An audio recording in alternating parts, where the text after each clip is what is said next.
묘 목사님께서 선택 그리고 변화된 미래라는 제목으로 말씀 증거해 주시겠습니다. 함께 믿음의 고백 드리면서 말씀 앞에 나아가겠습니다. 하나님은 나를 사랑하신다.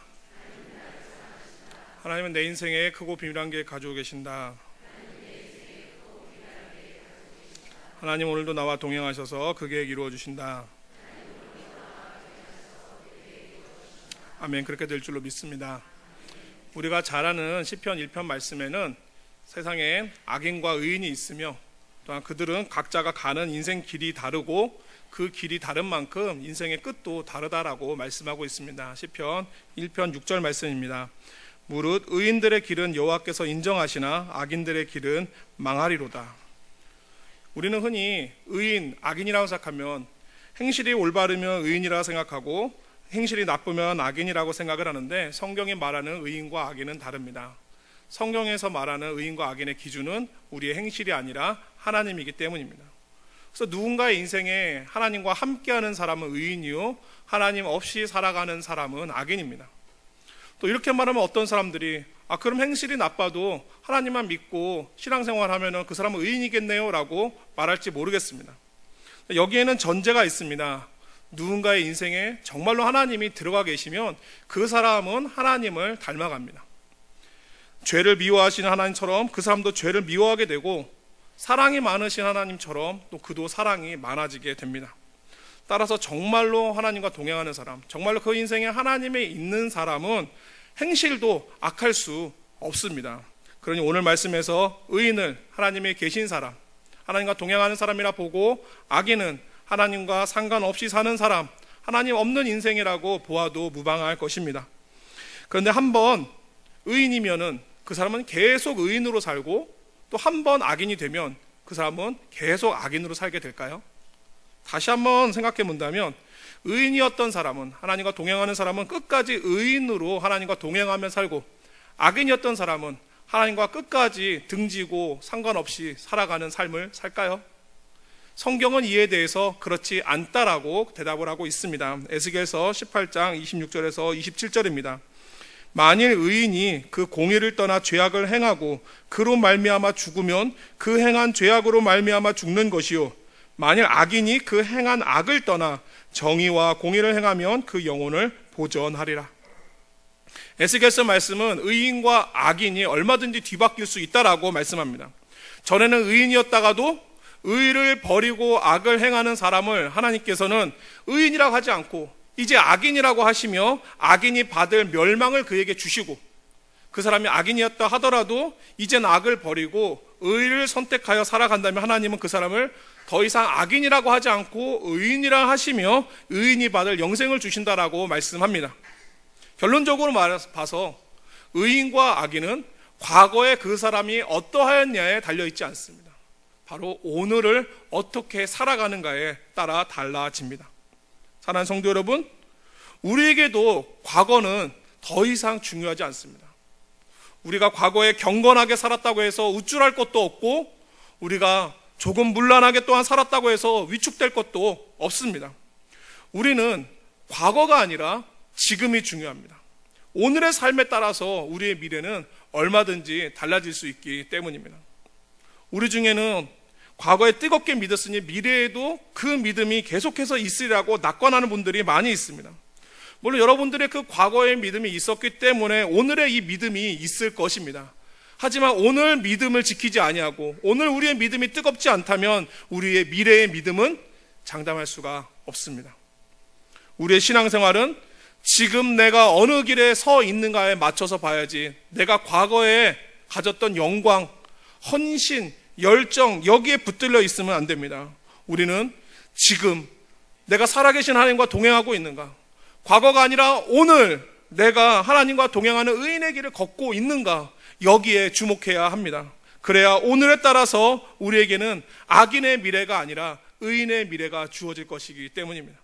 바라기는 오늘 말씀을 통해서 하나님이 인정하시는 의인의 길로 오늘 걸어가 의인이 받을 미래를 얻는 귀한 은혜 있으시기를 주의 이름으로 축원합니다. 오늘 본문인 시편 37편 말씀은 우리에게 한 가지 불편한 진실에 대해서 말씀하고 있습니다. 그것은 뭐냐 하면 성공과 형통을 의인이 아니라 악인이 누린다는 것입니다. 분명 하나님께서 악인의 길은 망하리로다라고 말씀을 했는데 현실을 보면은 그렇지 않다는 것이 우리들에게 불평과 불만의 이유가 됩니다. 하지만 이 시를 쓴 다윗은 우리에게 이렇게 말하는 것 같습니다. 이 시편 37편을 통해서 눈을 좀 더 크게 뜨라고, 좀 더 멀리 보라고.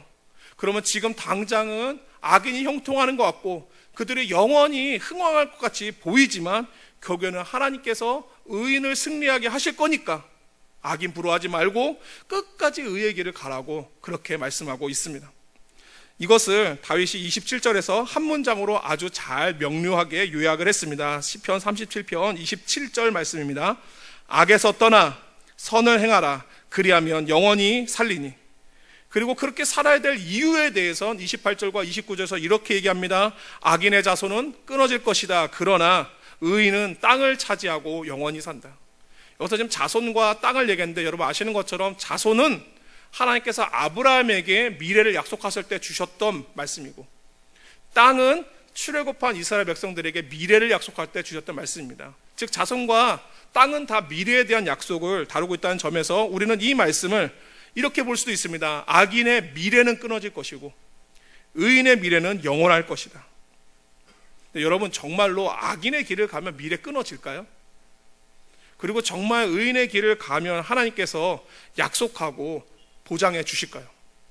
우리가 이렇게 말씀을 읽어서는 별로 이렇게 와닿지가 않습니다. 정말 그럴까? 그래서 제가 여러분에게 한 가지 이야기를 준비했습니다. 아마 이야기를 듣고 나면 하나님께서 왜 우리에게 그토록 의의 길을 가라고 말씀하셨는지 우리가 잘 알게 될 것입니다. 하나님께서는 이스라엘 백성들이 출애굽해서 가나안에 들어가기 전에 한 가지 특이한 지시사항을 했는데요. 그 내용은 신명기 18장 1절 말씀에 나옵니다. 레위 사람 제사장과 레위의 온 지파는 이스라엘 중에 분깃도 없고 기업도 없을지니. 한마디로 말해서 레위 지파한테는 가나안 땅에 들어가도 땅 주지 말라는 겁니다. 실제로 이스라엘 백성들이 가나안 땅에 들어가서 그 땅을 차지할 때 유일하게 땅을 받지 못한 지파가 있으니 바로 레위 지파입니다. 그럼 하나님 도대체 레위 지파한테 왜 땅을 주지 말라고 했을까요? 왜 그들은 땅을 받지 못하게 하신 걸까요? 겉보기에는 굉장히 하나님이 그들을 차별대하는 것처럼 보이지만, 그러나 하나님께서 그와 같이 하신 것은 땅이 아니라 하나님 자신이 그들의 기업이 되어 주겠다라고 약속하셨기 때문입니다. 신명기 18장 2절 말씀입니다. 그들이 그들의 형제조형에서 기업을 가지지 않을 것은 여호와께서 그들의 기업이 되심이니. 이게 무슨 뜻입니까? 땅으로 생계와 미래가 보장되는 게 아니라 하나님 자신이 그들의 생계와 미래를 책임져 주시겠다는 그런 약속입니다. 그들이 이 약속이 있기 때문에 하나님을 섬기는 역할에 전념할 수가 있었습니다. 어떻습니까? 처음 봤을 때는 레위가 굉장히 하나님 앞에 큰 차별대우를 받은 것 같지만 자세히 보니까 엄청난 특혜를 받았죠. 미래와 또한 그들의 삶을 하나님이 책임져 주셨다고 이들한테만 이 복을 주셨으니 이 얼마나 놀라운 특혜입니까? 여러분 레위 집안 도대체 어떻게 이런 놀라운 특혜를 받았을까요? 그들이 처음부터 한결같이 의의 길을 지켰고 거기서 한 번도 벗어나지 않았기 때문에 이 같은 복을 받게 됐을까요? 그런데 레위 지파가 이런 복을 받게 된 데는 참 놀라운 이유가 있습니다. 그들이 의인의 길을 걸었기 때문이 아니라 악인의 길을 걸었기 때문에. 그들이 저주를 받았기 때문에 오히려 이런 복을 받게 되었습니다. 이 배경이 창세기 34장에 나옵니다. 요셉이 외삼촌 집에서 20년간 타지 생활을 마치고 이제 막 고향으로 돌아오는 길에 잠깐 세겜이라는 곳에 들러서 머물게 되는데 거기서 이 가정에 비극적인 사건이 벌어집니다. 야곱의 딸인 디나가 잠깐 구경하러 나갔다가 그 세겜의 족장 아들에게 겁탈을 당하고, 그리고 그 겁탈한 추장 아들이 와서는 이 여자와 결혼하겠다라고 일방적으로 통보를 한 것입니다. 겉으로는 여자를 사랑하니까 내게 달라는 그런 사랑이란 말로 포장을 했지만 실제로 이들의 속셈은 뭐가 있었냐면 야곱이 가진 막대한 재산을 보고 야 이걸 결혼을 통해서 우리가 얻자라는 그런 마음들이 있었습니다. 이 가족에게 벌어진 비통한 사건 앞에 모두가 다 침통해하고 또한 침묵하고 있을 때 수치를 당한 동생을 위해서 복수를 계획한 두 오빠가 있었으니 그들이 바로 시므온과 레위입니다. 두 형제는 이왕이면 완벽한 복수를 하기 위해서 계략을 꾸밉니다. 동생이랑 결혼하고 싶으냐? 그럼 우리 민족처럼 할례를 받아야 된다. 너희 전부가 할례를 받으면 우리가 결혼하겠다. 그렇게 해서 세겜 사람 전부가 다 할례를 받게 만듭니다. 여러분들 혹시 남자들이 이렇게 포경수술하는 거 아십니까? 그게 이제 할례랑 같은 건데요. 받아보신 분이나 또 자녀를 시켜보신 분은 알겠지만 그거 한번 움직일 수 있습니까? 뭐 기어다닐 수는 있습니다. 그러나 제대로 움직일 수는 없습니다. 그들이 지금 이런 상황에 있을 때 시몬과 레위가 칼을 갖고 마을을 습격을 해서 그들 전부를 다 몰살시키는 복수를 성공합니다. 이 복수의 소식을 들은 아버지 야곱이 손뼉을 치면서 좋아한 게 아니라 노발대발했습니다. 복수는 성공했을지 몰라도 자칫했다가는 훨씬 수적으로 적은 야곱의 식구가 역으로 몰살당할 수 있었기 때문입니다. 더구나 이들은 그러니까 분노는 정당한데 그 복수라는 이름으로 온갖 죄들을 저질렀습니다. 할례는 원래 하나님께서 그들과 언약 백성이라는 뜻으로 주신 징표입니다. 근데 이 사람들은 이 할례를 가지고 뭘 했냐 하면은 세겜 사람들을 속이는 데 썼습니다. 그리고 가해자인 당사자만 중에 아니라 그 사람과 무관한 마을 사람들까지 전부 죽였습니다. 그리고 그들의 재물을 보고 뺏어오는 이런 악인의 길을 그들이 걸어가 놓고는 그거를 잘못했다고 지적하는 아버지에게 우리는 정당하다고, 우리는 잘못한 거 없다고 오히려 아버지한테 화를 내기까지 했습니다. 야곱은 두 아들이 한 일을 가슴 깊이 담아두었습니다. 그리고 훗날 임종을 맞아서 자녀들 앞에 축복하는 자리에서 그들에게 이런 유언을 남겼습니다. 창세기 49장 7절 말씀입니다. 그 노여움이 혹독하니 저주를 받을 것이요 분기가 맹렬하니 저주를 받을 것이라. 내가 그들을 야곱 중에서 나누며 이스라엘 중에서 흩으리로다. 이 야곱이 속이 좁은 사람이라 내가 이 일을 잊지 않고 내가 마지막 때 내 좋은 말 해주나 봐라, 내 축복해 주나 봐라, 저주할 거다 이래가지고 두 아들을 저주한 게 아닙니다.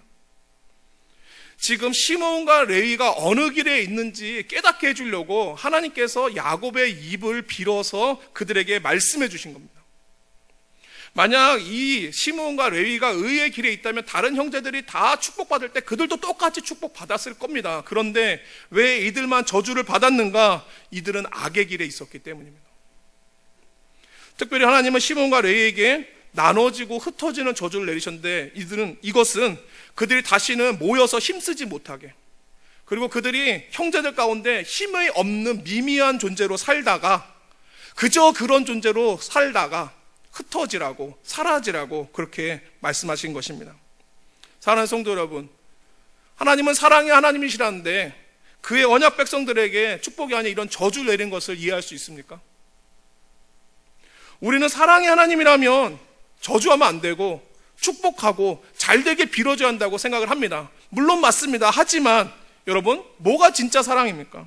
멸망의 길에 서 있는 사람에게 그 길로 가면 안 된다고, 오히려 저주를 통해서 경고해서 멸망하지 않게 해주는 것이 진짜 사랑입니까? 아니면 이런 말하면 싫어할 거니까, 너도 싫고 나도 싫으니까 그냥 좋은 말, 듣기 좋은 말 해주다가 끝내 멸망의 길에 가도록 해주는 게 그게 진짜 사랑입니다.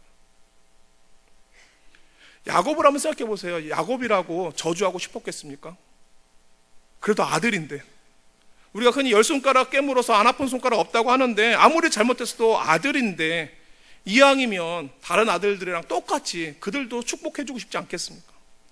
더구나 지금 마지막 임종이에요. 그들에게 남기는 마지막 말, 마지막 기억, 마지막 당부를 왜 저주를 썼겠습니까?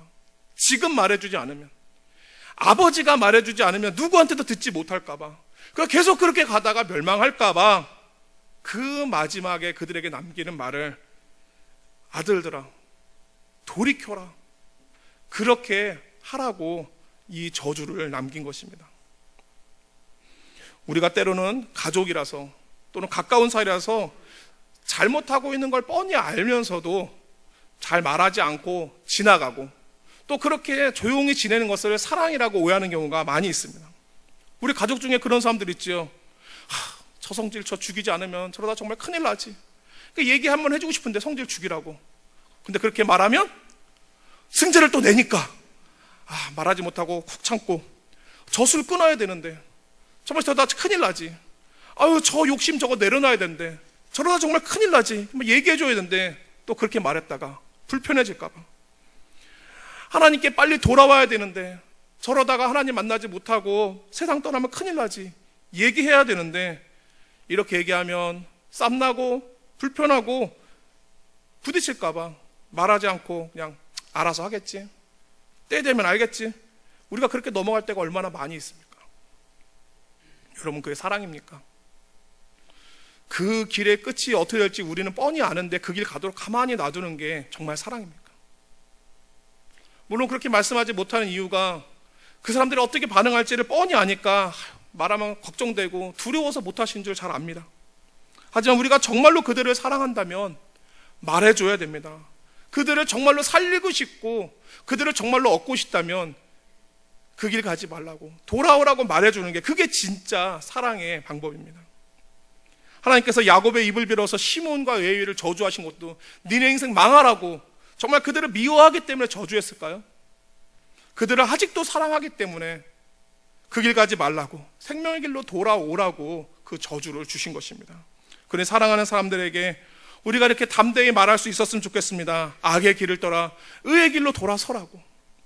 그렇게 말하기는 너무 어렵지만 오늘 우리가 그들에게 정말 그들을 얻고 싶고 그들에게 생명의 길을 주고 싶다면 오늘 결단해서 그 말을 통해 그들이 돌이켜 정말 우리의 자녀와 가정이 악인의 길에서 벗어나 의인의 길에 서서 멸망이 아닌 생명 얻는 귀한 은혜가 있기를 주의 이름으로 축원합니다.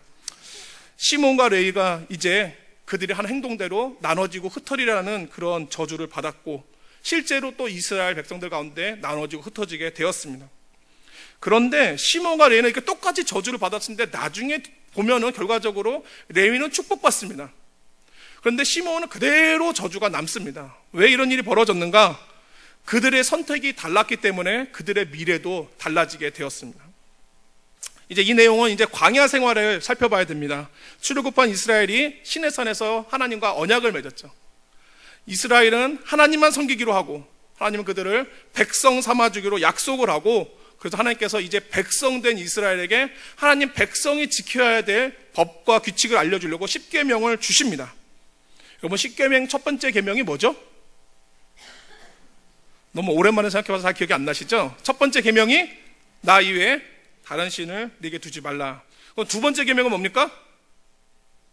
너를 위하여 새긴 우상을 만들지 말고 하늘과 땅에는 어떤 것의 형상으로도 만들지 말라. 이게 두 번째 계명입니다. 분명히 이렇게 계명을 주며 약속했는데 이들이 며칠 만에 이 약속을 깼는가? 딱 40일 걸렸습니다. 불과 40일 만에 그들은 하나님과 맺은 이 약속을 헌신짝처럼 내버렸습니다. 하나님께서 모세에게 분노를 통해서, 모세의 분노와 책망을 통해서 지금 그들이 잘못된 길에 있다는 것을 깨닫고 알려주셨지만, 그러나 그들은 뭐라고 변명을 했냐면, 아니 그냥 금덩이를 모아서 불에 던졌는데 송아지가 튀어나왔습니다. 뭐 이렇게 말하면서 자기네들이 지금 잘못을 하고 있다는 것을 인정하지를 않았어요. 모세가 두 돌판을 던집니다. 언약이 깨진 겁니다. 이제 더 이상 이스라엘은 하나님의 백성이 아닙니다. 이제 하나님은 그들을 심판하고자 아직도 이스라엘 가운데에서도 하나님을 택하여 하나님 편에 설 자가 있으면 나오라고 부르셨을 때 손들고 나온 사람이 있었습니다. 그들이 바로 레위 지파입니다. 출애굽기 32장 26절입니다. 이에 모세가 진문에 서서 이르되 누구든지 여호와의 편에 있는 자는 내게로 나아오라 하매 레위 자손이 다 모여 그에게로 가는지라.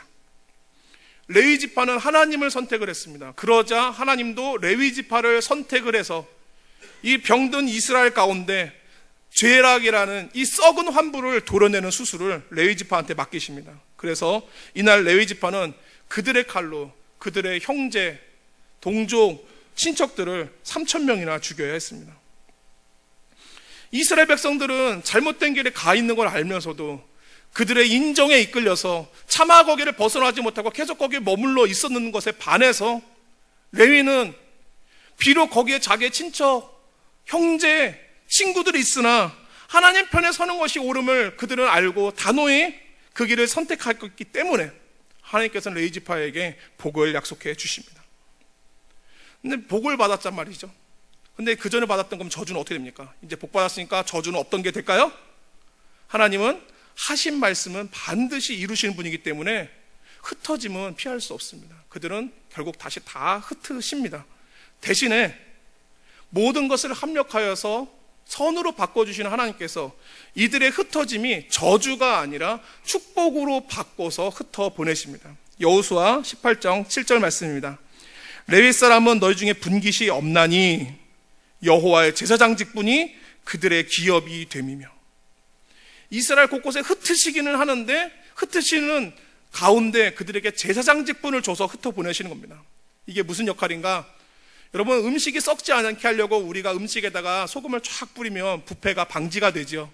마찬가지로 이스라엘이 가나안 땅에 들어가서 그들이 계속해서 거룩하고 경건한 하나님 백성으로 살아가도록 하는 일에 하나님께서 레위지파를 소금처럼 사용하셔서 그들을 성읍 곳곳에 흩어 보내어 그곳에서 하나님을 예배하고 말씀을 가르치는 제사장 역할들을 맡기신 것입니다. 여러분, 이렇게 봤을 때 레위는 지금 저주 가운데 있습니까? 축복 가운데 있습니까? 복 가운데 있습니다. 비록 그들이 저질렀던 과거 때문에 흩어짐은 피할 수 없지만, 그 결과를 바꿀 수는 없지만, 오히려 그 흩어짐은 이제 가는 곳마다 복이 되고 또한 복을 전하는 그런 사람으로 하나님께서 세워주셨습니다. 우리가 생각해 볼 분이 있습니다. 레위지파의 미래가 왜 바뀌었습니까? 악인의 길에 있는 것에 만족하지 않고 거기에서 멈춰 있지 않고 생명의 길로 하나님의 길에 설 것을 그들이 선택하고 결단했기 때문입니다. 사랑하는 성도 여러분, 제가 오늘 말씀을 준비하면서 제일 많이 생각했던 부분이 있습니다. 이렇게 한때의 실수로, 한때의 잘못으로 이토록 긴 저주의 고통을 받아야 되는 레위와 시므온처럼 혹시 우리 중에도 한때의 잘못으로 오늘의 어려움을 겪고 있는 가정들이 있으십니까? 미래가 깨지고 틀어진 분들이 있습니까? 내가 잘못했든지, 내 배우자가 잘못했든지, 내 자식이 잘못했든지, 가족 누군가의 그런 실수 또는 잘못 또는 혈기로 가족이 깨어지고 꿈이 깨지고 건강이 깨진 분들이 혹시 있습니까? 그날 그 결정을 내리고 그 선택을 한 내 자신이 막 믿고 또 그렇게 했던 내 배우자, 내 자식, 그들을 막 미워하는 마음이 가득하지만 또한 한편 동시에 그 일 좀 막아주지. 그 왜 여기까지 오게 했을까?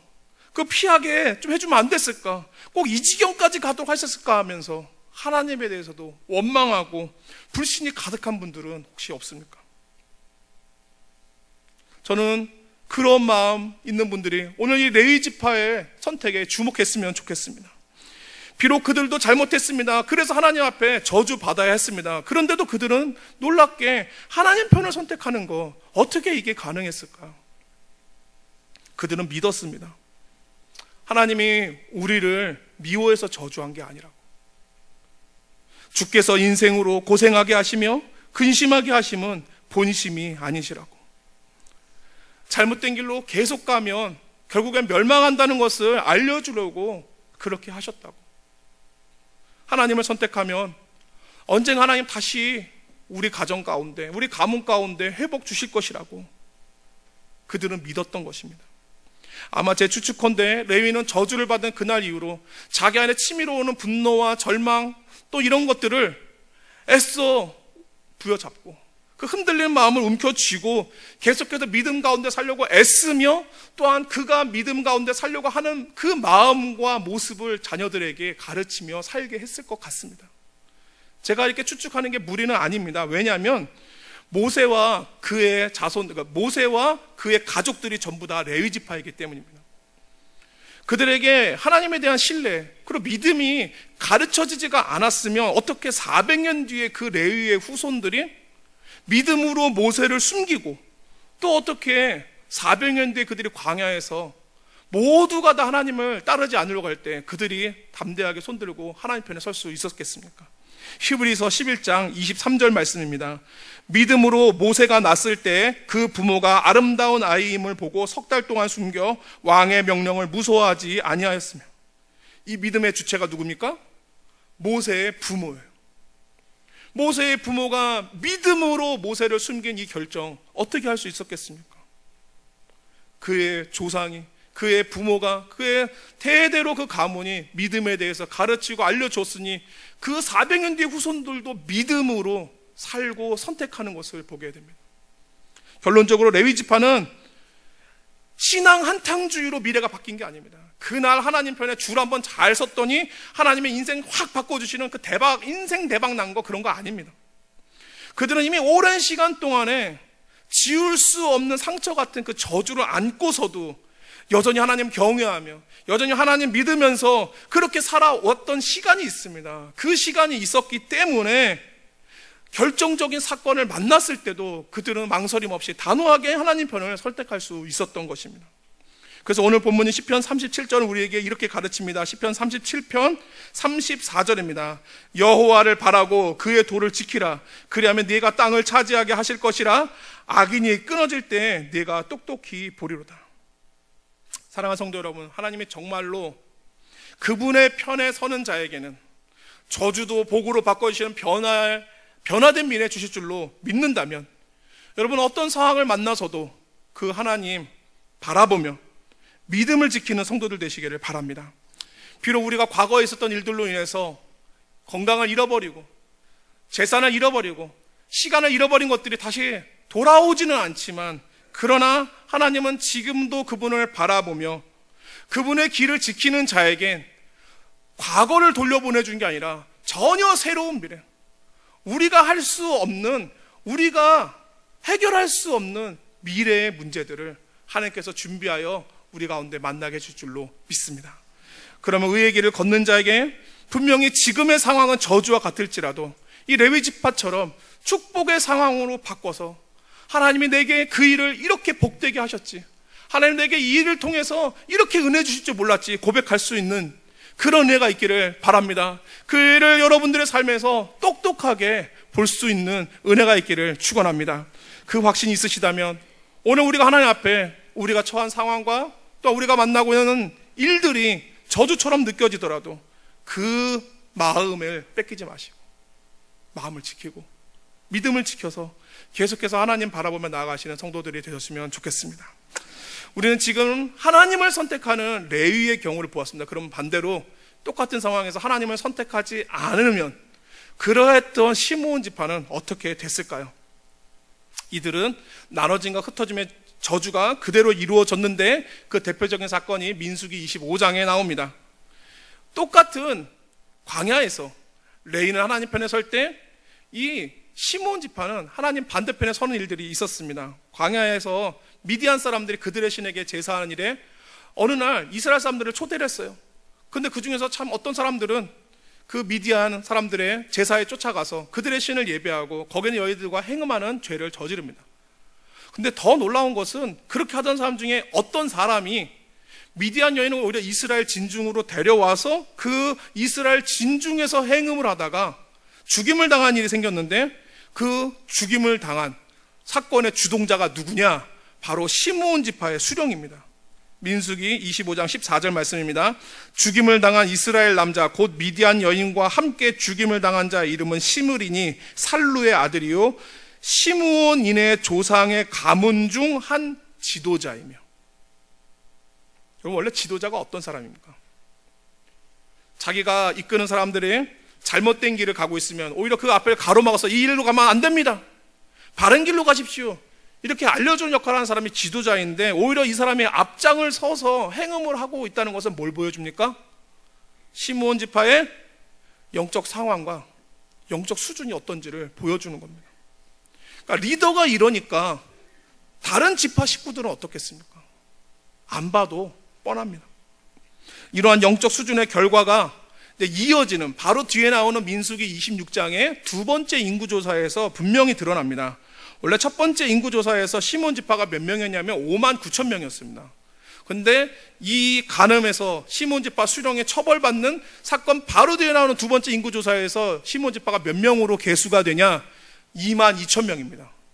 5만 9천이 2만 2천으로 바뀝니다. 반토막도 더 난 거죠.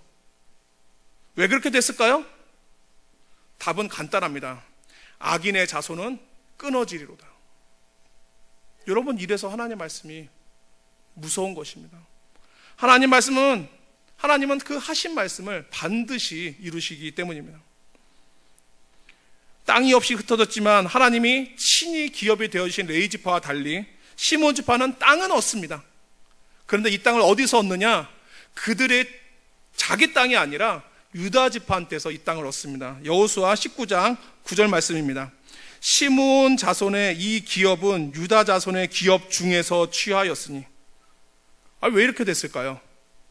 원래 가나안 들어가기 전에 이스라엘 백성들은 광야에서 미리 어디서부터 어디까지 서로 땅을 받을지를 나눕니다. 그리고 가나안에 들어가서는 각자가 그 나눈 땅을 자기 힘으로 싸워서 차지하는데 시몬 지파가 못한 두 가지 이유가 있습니다. 첫 번째, 숫자가 적습니다.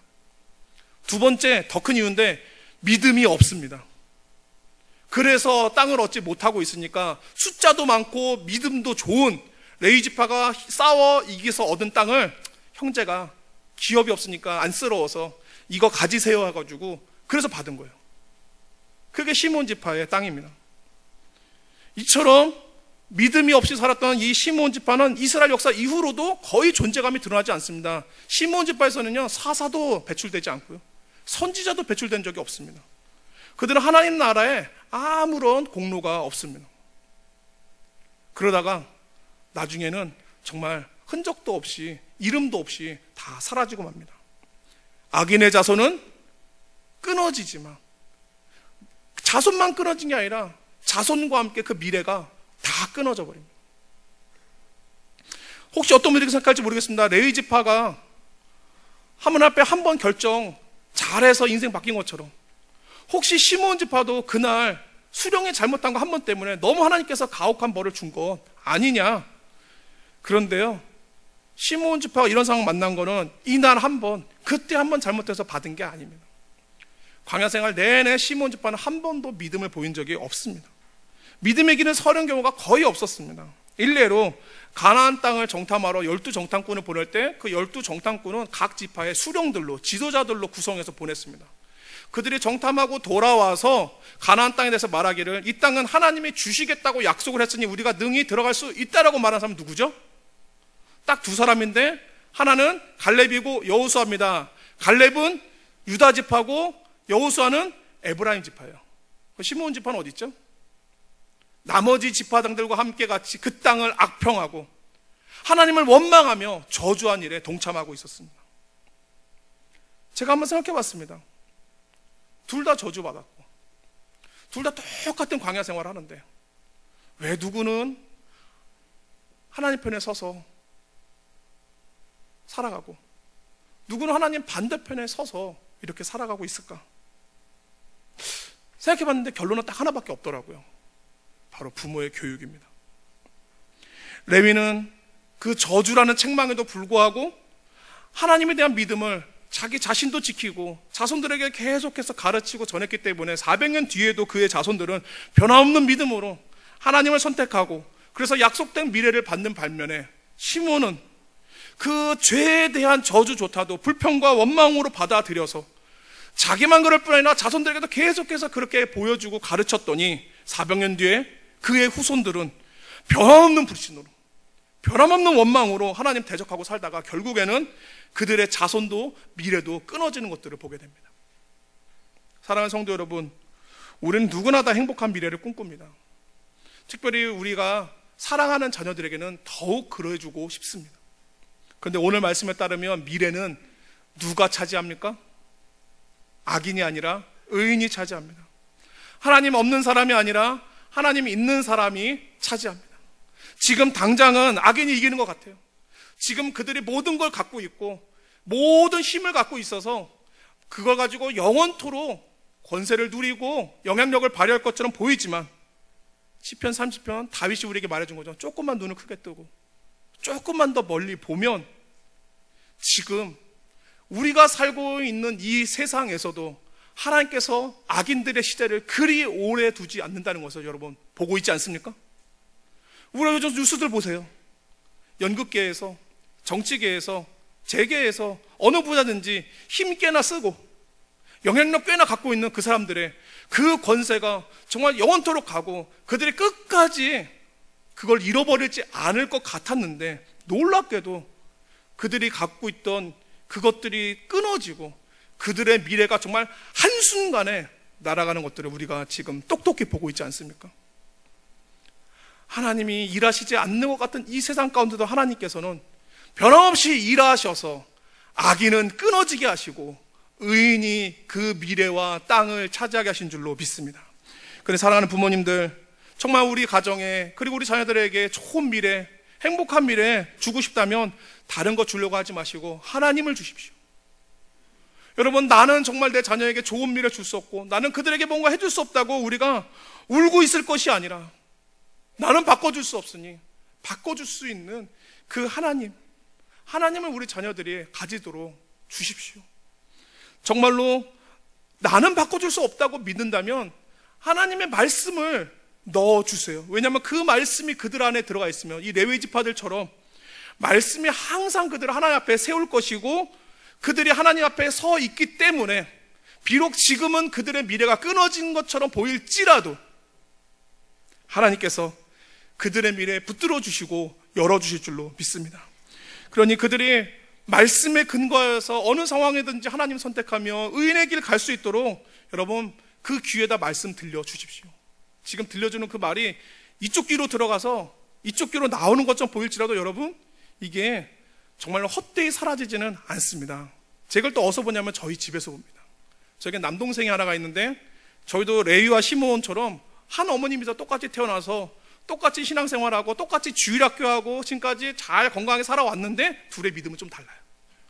저는 제 동생의 믿음이 전혀 없다는 건 아닙니다. 근데 다만 저는 목사로 살고 제 동생의 마음은 좀 더 세상에 있고 꿈도 좀 더 세상에 있습니다.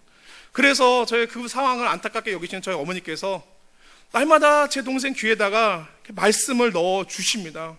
여러분 그거 아십니까? 혹시 말씀 달력이라고 아세요? 이렇게 날짜마다 성경 구절 적혀 있어가지고 넘겨서 달력처럼 되어 있는 게 있습니다.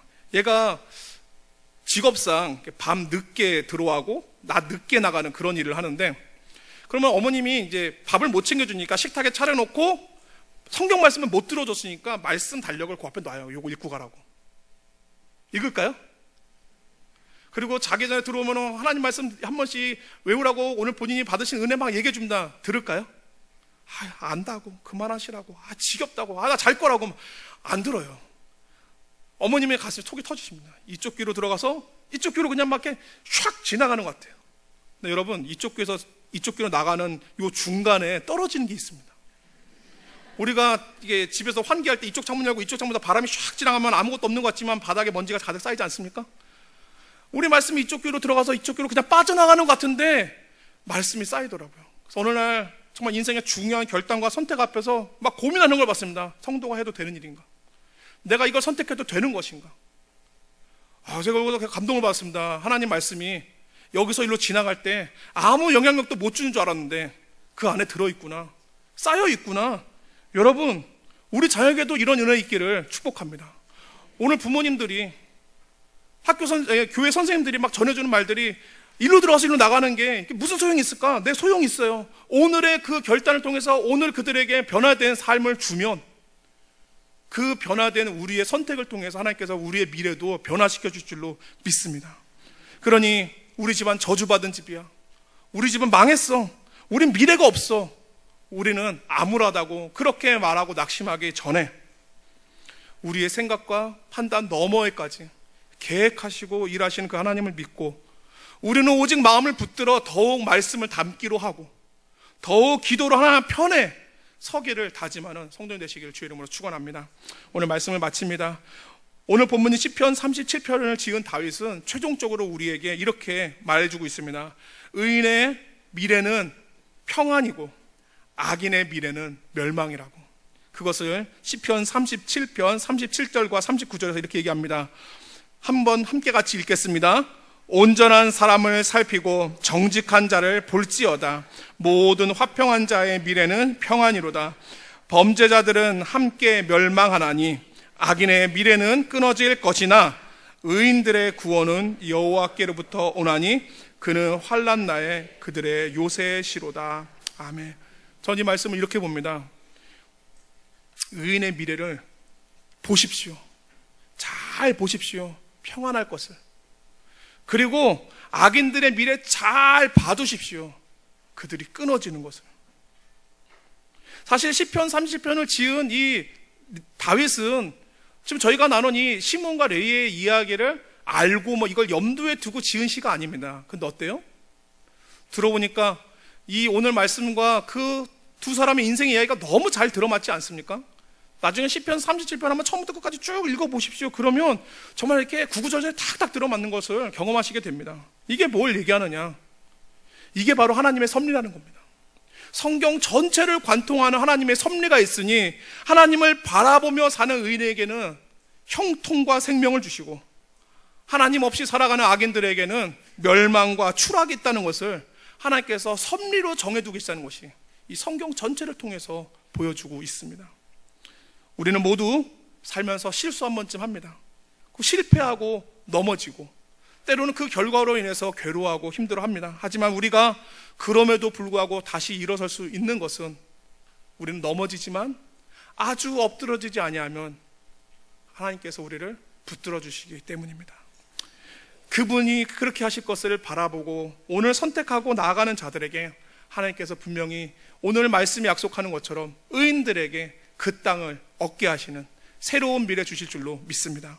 오늘 이 사실을 믿는다면 하나님 만들어 주실 그 변화된 미래를 우리가 정말로 믿음으로 바라보고 오늘 의심과 불만과 원망과 같이 우리의 마음을 움켜쥐고 믿음으로 살아가기를 다시 한번 다짐하며 또한 우리의 자녀와 가정들에게 다시 한번 그 믿음을 가르치는, 그래서 온 자녀와 가정이 하나님의 의의 길에 서서 변화된 미래를 만나는 복된 은혜가 있으시기를 주의 이름으로 축원합니다. 함께 말씀을 기억하며 하나님 앞에 찬양으로 나아가겠습니다. 우리 전능하신 하나님께서는 능치 못할 일이 없으십니다. 그분은 우리의 모든 괴로움을 바꿔줄 수 있는 분이십니다. 우리가 보기에는 불가능한 일 같고 정말로 우리의 심령은 죽은 것 같을지라도 그분은 일으키시고 살리시니 주를 의지하는 자에게 없던 소망이, 없던 미래가 있을 줄로 믿습니다. 오늘 그 믿음의 소망을 담아 함께 같이 찬양으로 고백하며 나가겠습니다. 전능하신 나의 주 하나님은, 전능하신 나의 주 하나님은 능치 못하실 일 전혀 없네. 우리의 모든 간구도 우리의 모든 생각도 우리의 모든 꿈과 모든 소망도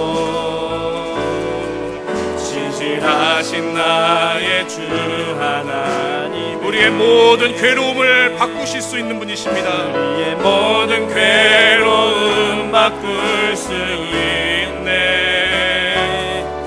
불가능한 일 행하시고 죽은 자를 일으키시니 그를 이길 자 아무도 없네. 주의 말씀을 의지하여 깊은 곳에 금을 던져 오늘 그가 놀라운 일을 이루시는 것 보라. 주의 말씀을 의지하여 믿음으로 금을 던져 믿는 자에게 능치 못한, 우리 한 번 더 같이 믿음으로 고백하겠습니다. 전능하신 나의 주 하나님은, 전능하신 나의 주 하나님은 능치 못하실 일 전혀 없네. 우리의 모든 간구도 우리의 모든 생각도 우리의 모든 꿈과 모든 소망도 신실하신 나의 주 하나님은 우리의 모든 괴로움 바꿀 수 있네. 불가능한 일 행하시고 죽은 자를 일으키시니 그를 이길 자 아무도. 오늘 우리는 믿음으로 결단합니다. 주의 말씀을 의지하여 깊은 곳에 금을 던져 오늘 그가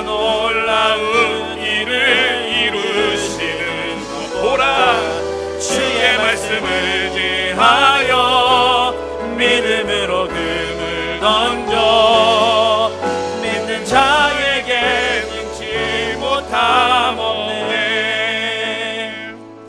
사랑하는 성도 여러분, 오늘 우리는 어느 자리에 서 있습니까? 의인의 길에 있습니까? 악인의 길에 있습니까? 오늘 우리가 교회에 출석하고 예수를 믿는다고 해서 모두가 의인의 길은 아닙니다. 내가 믿음으로 지금도 하나님을 선택하고 있는가? 내가 그분과 함께 살아가려고 하고 있는가? 그 사람이 의인입니다. 혹시 과거에 있었던 일들로 인해서 분노와 원망이 가득한 채로 하나님을 등지고 하나님 없이 살아가려는 분이 계십니까? 그 길이 바로 악인의 길입니다. 그리고 그 길 끝에는 아무것도 없습니다. 그러니 오늘 우리가 이렇게 같이 기도했으면 좋겠습니다. 하나님, 다시 하나님 향한 믿음을 선택하게 하여 주시옵소서. 다시 말씀 앞에 내가 설 수 있도록 도와주시옵소서. 다시 기도하며 하나님 편을 붙들고 나아가는 제가 되게 주님 도와주시옵소서. 그렇게 우리가 하나님 앞에 오늘 다짐하고 선택한다면 이 모든 과정을 다 지켜보신 하나님께서 우리에게 분명히 저주와 같은 상황들로 축복으로 바꿔주실 줄로 믿습니다. 오늘 날을 새롭게 하사 우리에게 변화된 미래를 주시옵소서. 함께 같이 합심하여 기도하겠습니다. 주여 아버지 하나님,